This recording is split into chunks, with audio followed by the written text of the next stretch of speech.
కాబట్టి ఇక్కడ మీరు ఏమర్థం చేసుకోవాలి, భర్త లేనిదే భార్య పిల్లలు కనలేదు, భార్య లేనిదే భర్త పిల్లలు కనలేరు. మీరిద్దరు జోడెడ్ల బండి లాంటి వాళ్ళు. ఇద్దరు కలిస్తేనే, రెండు చేతులు కలిస్తేనే చప్పట్లు. ఒక చేత్తో ఎంత ఊపినా మనకి చప్పట్లు రావు. కాబట్టి భార్య గొప్పది భర్త గొప్పది అనే భావన వద్దు. మీ ఇద్దరు సమానం. కొంతమంది అంటారు ఏం సమానం అండి, అదొక పెద్ద తుక్కండి డాక్టర్ గారే, నా కాలు గోటికి కూడా పనికిరాదు, అదంతా దాని లైఫ్ ఎంత తుక్కంట. తుక్కుని ఎందుకు ఇచ్చాడు దేవుడు? అంతకన్నా పెద్ద తుక్కు కాబట్టి ఈయనకి ఆ తుక్కు ఇచ్చాడు.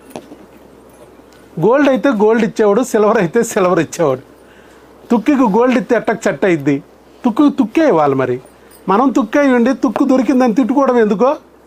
గంతకు తగ్గ బొంత దొరికిందని జాగ్రత్తగా చూసుకోవాలి, లేకపోతే బొంత కూడా జారిపోద్ది కదా. కాబట్టి ఇక్కడ గుర్తుపెట్టుకోవాల్సింది అది, భార్యాభర్తలు ఇద్దరు అనురాగంగా ఉండాలి. ఎప్పుడైతే అనురాగంగా, భగవంతుడు మేము సృష్టించిన జంట, మేమిద్దరం సమానం.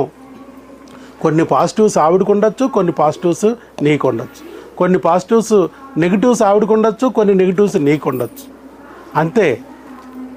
కాబట్టి మీ ఇద్దరు కలిసి ముందు ఆ విషయాన్ని గుర్తుపెట్టుకోవాలి. తర్వాత నెక్స్ట్ ఏం చేయాలంటే, భార్య తిట్టినా, భార్య ఏదన్నా ఫ్రస్ట్రేషన్లో అరిసినా కరిసినా భర్త కూడా అదే పని చేయకూడదు.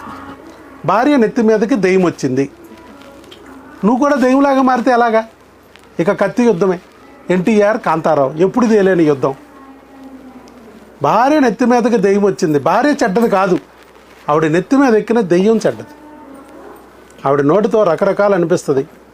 అలాంటప్పుడు నువ్వేమవ్వాలి? దేవుడు అయిపోవాలి. కచ్చేపు ఏంటి బంగారం, ఏమైందిరా నీకు, ఎంత మంచిదానివి నువ్వు, ఎంత లవ్లీ నవ్వి పెళ్లి చూపులప్పుడు నన్ను పడేసావు చెప్పు, నీకెంత బాధ ఎవరు కలిగించారు? ఇలాగ ఏదో ఒకటి అచికా పుచ్చికా కబుర్లు చెప్పి ఆవిడని మామూలు స్థితికి తీసుకురావాలి.